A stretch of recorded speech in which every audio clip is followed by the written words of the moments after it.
Good morning class.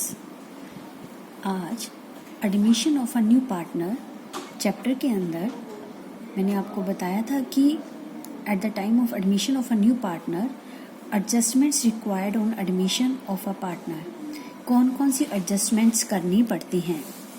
सबसे पहला change in profit sharing ratio, जिसमें न्यू रेशो, सेक्रीफाइसिंग रेशो और गेनिंग रेशो, इस टॉपिक के ऊपर हम प्रैक्टिकल पार्ट कर चुके हैं। आज हम लोग करेंगे valuation and adjustment of goodwill, कि जब कोई नया पार्टनर फर्म में आता है तो गुडविल की एडजस्टिंग एंट्री कैसे की जाती है। वैल्यूएशन तो आप सेकंड चैप्टर में सीख चुके हैं, average profit method, super profit method और कैपिटलाइजेशन मेथड। तो वैल्यूएशन तो वैल्यू निकालना है, बट मोस्टली क्वेश्चन के अंदर गुडविल की वैल्यू निकाल कर दी जाती है। अब आता है एडजस्टमेंट्स, उसकी एडजस्टमेंट्स कैसे की जाती हैं वो हमने डिस्कस करना है। तो आज हमारा डिटेल डिस्कशन गुडविल की एडजस्टमेंट्स के बारे में ही है। Valuation and adjustment of goodwill second part. बेटा इसके अंदर कुछ चीज़ें आपकी लास्ट चैप्टर की रिपीट हो रही हैं, जैसे AS 26 accounting standard 26 regarding intangible assets prescribes that goodwill should be accounted in the books of accounts only when money or money's worth is paid for it, जिसमें ये क्लियरली लिखा है कि अकाउंटेड का मतलब बुक्स में दिखाना। गुडविल का अमाउंट हम बुक्स में तभी दिखाएंगे जब आपने इसके लिए पे किया है पैसा, या पैसे से रिलेटेड कोई चीज यानी कोई एसेट दी हो उसके बदले में, मनीज वर्थ जिसको हम मनी में नाप सकते हैं। तो आपने इसका मतलब, इन सब का मतलब पेमेंट करना, कि आपने कुछ ना कुछ दिया है। तो अगर आप गुडविल को परचेज करते हैं तभी आप उसको पे करते हैं, उसके लिए कुछ पे करते हैं। इस पूरे पैराग्राफ AS 26 का मतलब है it means goodwill is shown only in the books when it is purchased, यानी हम केवल परचेज गुडविल को ही बुक्स में दिखाते हैं। ठीक है, ये बात हमने last chapter change in profit sharing ratio में देखी थी। अब आता है कि आपने सेल्फ जनरेटेड गुडविल को तो बुक्स में दिखाना नहीं। अब इस चीज को दिमाग में रखते हुए अब आपके पास दो ऑप्शन आते हैं। वो दो ऑप्शन क्या हैं कि जब हम admission of a new partner करेंगे, if there is any old goodwill in the books, अगर आपकी बुक्स के अंदर, बैलेंस शीट के अंदर पहले से कोई गुडविल एसेट साइड में लिखी हुई है, if there is any old goodwill in the books, इसका मतलब वो परचेज गुडविल होगी पहले कभी की, क्योंकि अभी at that time of admission of a partner जो गुडविल की वैल्यू है वो तो नीचे बैलेंस शीट के नीचे दी होती है फुट नोट पर, कि एट प्रेजेंट बिजनेस की क्या गुडविल है। और बैलेंस शीट में जो गुडविल दी होगी वो गुडविल हमारी कोई पुरानी गुडविल, परचेज गुडविल होगी, क्योंकि अकॉर्डिंग टू AS 26 हमने यहाँ पर बताया था कि परचेज गुडविल ही केवल आती है। इट मीन्स ये कोई पुरानी परचेज गुडविल है। और उसमें हमने ये भी सीखा था कि जो गुडविल आपकी परचेज गुडविल होती है उसे आपको मैक्सिमम 10 ईयर्स में राइट ऑफ करना होता है, खत्म करना होता है बुक्स में से। ठीक है, क्योंकि उसे हम धीरे धीरे करके 10 साल मैक्सिमम लिमिट है, आप साल के बाद भी कर सकते हैं, 2 में, 5 में, 3 में, जैसा भी होगा एग्रीमेंट के हिसाब से। तो अब आपके पास क्या ऑप्शन आता है? आपके पास दो ऑप्शन है। पहला option, right of existing goodwill.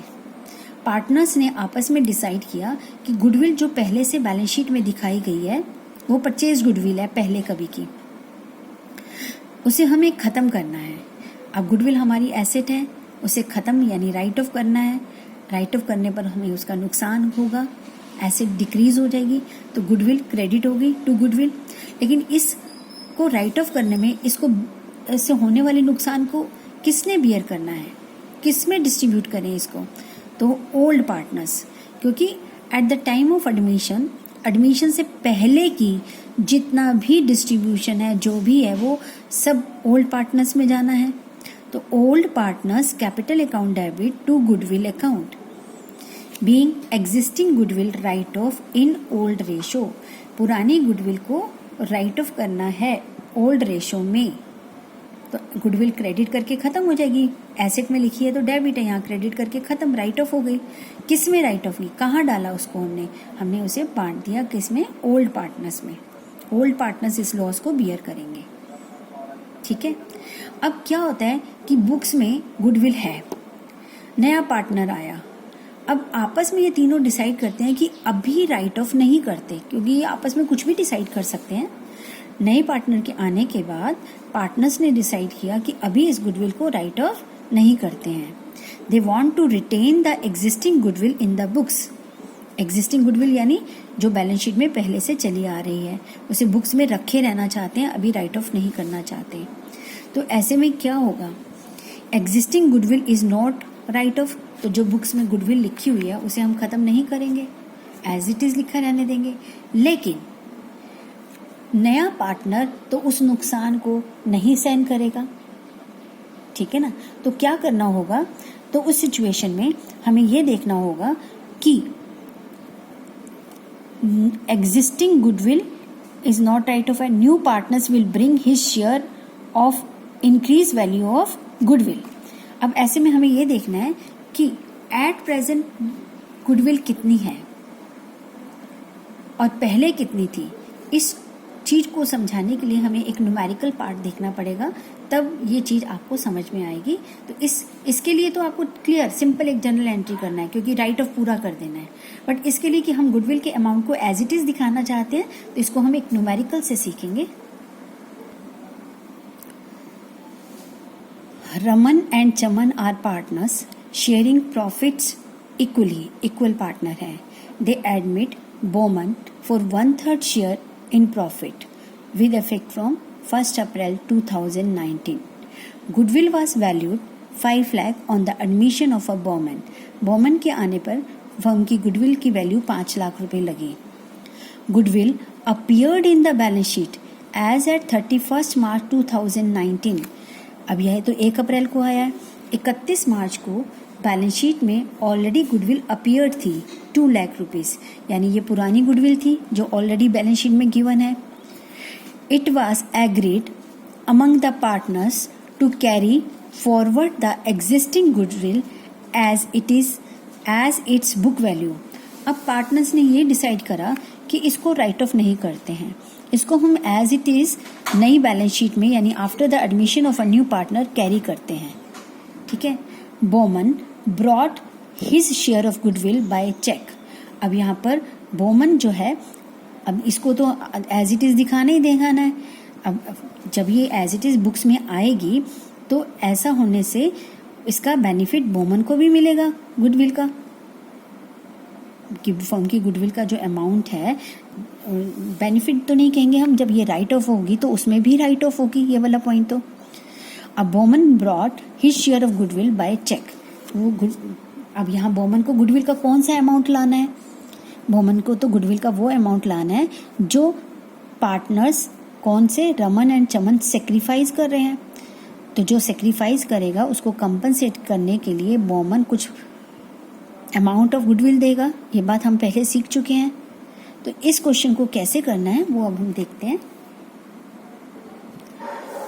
अब बेटा इसके अंदर जो एग्जिस्टिंग गुडविल है 2 लाख की, जो कि परचेज गुडविल थी, जब ये राइट ऑफ होगी बोमन के आने के बाद तो ये तीनों में राइट ऑफ होगी। तीनों में राइट ऑफ होने का मतलब ये नुकसान तीनों बियर करेंगे। अब बोमन ये कहता है कि मैं 5 लाख के हिसाब से गुडविल नहीं लाऊंगा, क्योंकि मैं 2 लाख रुपए का गुडविल का नुकसान जब राइट ऑफ होगा तो बियर करूंगा ना। तो 5 लाख में से 2 लाख निकाल दो, बाकी बचे 3 लाख, तो 3 लाख के हिसाब से मैं गुडविल लाऊंगा। इस केस में वो ये कहता है। तो 3 लाख का 1/3 कितना हुआ, 1 लाख रुपीज। अब बिजनेस में कैश आएगा, बैंक अकाउंट डेबिट या cash account debit to goodwill और प्रीमियम फॉर गुडविल। बेटर है बेटा आप यहाँ पर गुडविल की बजाय प्रीमियम फॉर गुडविल लिखें, क्योंकि जब हम राइट ऑफ की एंट्रीज करते हैं तो हम तब भी गुडविल को क्रेडिट करते हैं, तो बच्चे ज़्यादातर कंफ्यूज हो जाते हैं। बेटर है आप क्या लिखेंगे, bank account debit to premium for goodwill 1 lakh rupees से। अब ये जो प्रीमियम फॉर गुडविल है, ये पैसा जो आया 1 लाख, ये बोमन किसको देगा, इन दोनों ने जो सेक्रीफाइस किया है, रमन एंड चमन ने। तो इनका सेक्रीफाइसिंग रेशो निकालनी पड़ेगी, old share minus new share करके। अब इस अमाउंट को बांटना है, तो गुड ये क्रेडिट था, यहाँ डेबिट हो जाएगा। गुडविल या premium for goodwill account debit to Raman and Chaman. 1 lakh को इसमें 50-50 हज़ार रुपये बांटा। वो कैसे? इनकी सेक्रीफाइसिंग रेशो में। बाय चांस इनकी ओल्ड रेशो भी इक्वल है और सेक्रीफाइसिंग रेशो भी इक्वल आ रही है।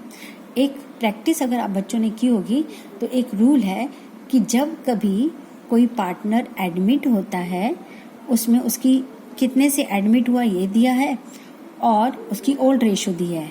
तो जब आप फार्मूले से निकालेंगे तो जो सेक्रीफाइसिंग रेशो होगी वो भी बिल्कुल सेम होगी ओल्ड रेशो के बराबर। आप जब कभी प्रैक्टिस करें तो ये चीज़ नोटिस करिएगा, right. If old ratio is given, ratio of new partner is given, तो सेक्रीफाइसिंग रेशो नहीं निकालने की जरूरत पड़ेगी, क्योंकि जब आप सॉल्व करके निकालेंगे भी तो आपकी इक्वल ही आएगी, क्योंकि और कुछ क्वेश्चन में नहीं दिया हुआ है। तो इस तरह से हम एग्जिस्टिंग गुडविल जो उनकी बैलेंस शीट में दिखाई है उसको 2 मेथड से सॉल्व करते हैं। पहला जब राइट ऑफ करो, दूसरा जब राइट ऑफ नहीं करना है। क्लियर? तो आपने देखा रिटेन्ड ओल्ड गुडविल के लिए 2 ऑप्शन है, राइट ऑफ एग्जिस्टिंग गुडविल और दूसरा है रिटेन द एग्जिस्टिंग गुडविल। इसको समझने के लिए इलिस्ट्रेशन नंबर 23 को समझना होगा। अब नेक्स्ट पॉइंट है, ये तो था हमारा पुरानी गुडविल अगर बैलेंस शीट में है। नेक्स्ट पॉइंट है, जब भी कोई न्यू पार्टनर एग्जिस्टिंग फर्म का पार्टनर बनना चाहता है तो वह उस फर्म का पार्टनर बनने के लिए कैपिटल भी लाएगा, कुछ पूंजी लाएगा, तभी तो उसको पार्टनर बनाया जाएगा। तो जब कोई नया पार्टनर बिजनेस को ज्वाइन करता है तो वो कुछ पैसा लेकर आएगा, तो बिजनेस के अंदर क्या एंट्री करेंगे? Cash account debit to new partners capital account. तो हमारी ये एंट्री होगी। ये बात क्लियर है सबको? जब भी कोई नया पार्टनर फ्री में तो ज्वाइन होगा नहीं। हम क्यों किसी पार्टनर को कब ज्वाइन करते हैं? पार्टनरशिप में पार्टनर ज्वाइन तब करते हैं जब हम अपने बिजनेस का साइज बढ़ा रहे हैं, एक्सपेंड करना चाहते हैं और हमारे पास कैपिटल नहीं है। तो हम किसी बंदे को बोलते हैं कि तू हमारा पार्टनर बन जा और इतनी कैपिटल आ ले, तो ताकि हम बिजनेस को ग्रो कर सकें, एक्सपेंड कर सकें। फिर 3 पार्टनर होते हैं, फिर उनका बिजनेस अच्छा चलता है और वो अपने बिजनेस के अंदर जब तक खुद के पास पैसा है वो इंट्रोड्यूस करते हैं, लोन लेते रहते हैं। लेकिन जब कोई लिमिट पूरी हो जाती है, पैसा और नहीं हो पाता, तो बिजनेस को एक्सपेंड करने का एक और तरीका गया है, और नए पार्टनर बना लो, उससे कैपिटल लेकर आएगा फर्म को ज्वाइन करने के लिए, राइट। तो बिजनेस धीरे धीरे एक्सपेंड हो जाएगा। तो जब भी फर्म में नया पार्टनर आएगा तो वो कुछ कैपिटल जरूर लाएगा बिजनेस का पार्टनर बनने के लिए, क्योंकि जैसे ही वो पार्टनर बन जाता है तो उसका बिजनेस की संपत्तियों पर, एसेट्स पर हक हो जाता है। ठीक है, एक ये पॉइंट हो गया नंबर 2। पहले मैंने बताया ओल्ड गुडविल वाला पॉइंट। दूसरा पॉइंट बताया कि जब नया पार्टनर आएगा तो एसेट्स उसकी हो जाएंगी, उसका शेयर हो जाएगा, इसलिए वो बिजनेस में कुछ कैपिटल लेकर आता है। तो एंट्री ये याद रखेंगे, cash account debit to new partner. अगर सी आ रहा है तो टू सीज कैपिटल, डी आ रहा है तो टू डीज कैपिटल। इस तरह से एंट्री करते हैं। 2 पॉइंट हो गए। नेक्स्ट पॉइंट है गुडविल और प्रीमियम फॉर गुडविल। ये क्या चीज़ है? ये बात आप पहले से ही जानते हैं change in profit sharing ratio से, कि जब पार्टनरशिप फर्म के अंदर रिकॉन्स्टिट्यूशन होता है, reconstitution due to change in PSR भी हो सकता है या admission of a new partner. तो जिस पार्टनर को गेन होता है वो किसी को सेक्रीफाइस हो रहा होगा, तभी तो उसको रेशो में गेन हो रहा होगा। तो गेनिंग पार्टनर सेक्रीफाइसिंग पार्टनर को कंपनसेट करने के लिए कि तेरा कुछ हिस्सा कम हो गया और मेरे पास ज़्यादा हो गया, उसको कंपनसेट करने के लिए कुछ पेमेंट करेगा। वो पेमेंट क्या होगी? वो पेमेंट अमाउंट ऑफ गुडविल होगी। जितना गुडविल का अमाउंट है उसमें उसका गेनिंग शेयर और सेक्रीफाइसिंग शेयर निकाल कर होगी। ठीक है, लास्ट चैप्टर में आप एंट्री करते थे gaining partner to sacrificing partners capital account. एक सिंगल एडजस्टिंग एंट्री थी गुडविल की, याद होगा आपको। लेकिन admission of a new partner में गुडविल की एंट्री कैसे की जाती है वो हम अभी सीखेंगे। It is the method of compensation to sacrifice partner by the gaining partners. जो सेक्रीफाइस पार्टनर्स होते हैं उनको कंपनसेट करने के लिए गेनिंग पार्टनर के द्वारा जो पे किया जाता है अमाउंट, उसे प्रीमियम फॉर गुडविल कहते हैं। एक नंबर का क्वेश्चन आ जाता है, what do you understand by premium for goodwill, ऐसे पूछा जाएगा तो आपको ये लाइन का आंसर देना है। अब आता है कि अमाउंट तो आ गया, टोटल गुडविल का अमाउंट से उसका शेयर निकाल लिया, सेक्रीफाइस और गेनिंग। अब इसकी एंट्रीज कैसे की जाती हैं, मीन्स अकाउंटिंग ट्रीटमेंट कैसे किया जाता है। तो नेक्स्ट टॉपिक है हमारा accounting treatment of premium for goodwill. Accounting treatment of premium for goodwill, इसका अकाउंटिंग ट्रीटमेंट कैसे किया जाता है। अब हम सीखेंगे कि accounting treatment of premium for goodwill कैसे किया जाता है। इसके अंदर बेटा गुडविल की एंट्री करने के admission of a new partner के अंदर 5 मेथड हैं। कितने मेथड हैं? 5। Number 1, number 2, number 3, number 4 and number 5। Total 5 method हैं। सबसे पहला है when goodwill is paid privately. इसका मतलब है सपोज एक फर्म है AB, उसमें पार्टनर है, C एडमिट हुआ, C को शेयर दिया गया कुछ, AB ने सेक्रीफाइस किया। अब यहाँ पर AB को कंपनसेट करने के लिए C कुछ अमाउंट ऑफ गुडविल पे करता है, लेकिन वो बिजनेस के थ्रू नहीं करता है, वो उन्हें प्राइवेटली पे करता है। जब कोई चीज़ प्राइवेटली की जा रही है, बिजनेस के थ्रू नहीं की जा रही, तो वो बिजनेस के अंदर अकाउंटिंग नहीं करेंगे उसकी। तो अगर क्वेश्चन में लिखा है when goodwill is paid privately no entry in the firm books, तो हम फर्म की बुक्स में कोई एंट्री नहीं करेंगे। No entry in the firm books, पहला मेथड क्लियर हो गया आपको। When goodwill is paid privately there will be no entry in the firm's books. Second method, when goodwill is paid by the gaining यानी new partner, नया partner जिसको gain हो रहा है उसने गुडविल पे करी कंपनसेट करने के लिए, and amount retained in the business, और जो अमाउंट उसने सेक्रीफाइसिंग पार्टनर को पे किया वो बिजनेस के अंदर ही है। अब देखिए, पहले तो नया पार्टनर पैसा लाएगा गुडविल का, तो cash account debit to premium for goodwill, right. अब ये प्रीमियम फॉर गुडविल का जो पैसा है ये बिजनेस का नहीं है, ये किसका है? उन पार्टनर्स का है जिन्होंने सेक्रीफाइस किया। इसे डिस्ट्रीब्यूट करना है, तो यहाँ प्रीमियम फॉर गुडविल क्रेडिट है, अगली एंट्री में हम क्या करेंगे? डेबिट। तो premium for goodwill account debit to sacrificing partners capital account, being goodwill amount distributed among sacrificing partners, यहाँ लिख दिया जाएगा। तो गुडविल की 2 एंट्री हुई इस केस में। जब गुडविल का पैसा आया किसके पास? बिजनेस के पास। बिजनेस ने कैश अकाउंट डेबिट करके ये लिख दिया। अब बिजनेस ने इस पैसे को अपने पास नहीं रखा, इसे किसे दे दिया? पार्टनर्स को। तो premium for goodwill to sacrificing partners.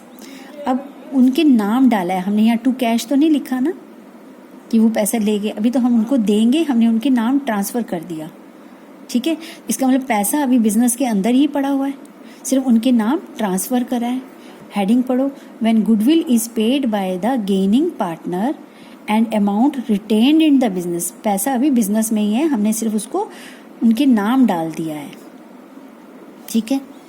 अब तीसरा केस है when goodwill is paid by the new partner and amount जो उन्होंने नया पार्टनर लेकर आया है, तो अंडरस्टूड है वो बिजनेस आते ही बटेगा सेक्रीफाइसिंग पार्टनर्स में, and amount withdrawn bye sacrificing partners, और वो पैसा निकाल लिया, बिजनेस से निकाल लिया सेक्रीफाइसिंग पार्टनर्स ने, ठीक है। तो पहली एंट्री तो पैसा लाने की सेम होगी, दूसरी एंट्री डिस्ट्रीब्यूट करने की सेम होगी। यहाँ 2 ही एंट्री थी, इस केस में 3 एंट्रीज हो जाएंगी। पैसा बिजनेस से जा रहा है, किसके पास जा रहा है? Who is the receiver? Partners capital account, partners receiver है, तो एंट्री क्या बनेगी, partners capital account debit to cash, जितना अमाउंट विड्रॉन करेंगे, पार्टनर्स जितना अमाउंट विड्रॉ करके ले जाएंगे। ठीक है, अब टोटल 5 मेथड हैं। अभी तक मैंने आपको कितने मेथड्स कराए हैं, 1, 2 एंड 3।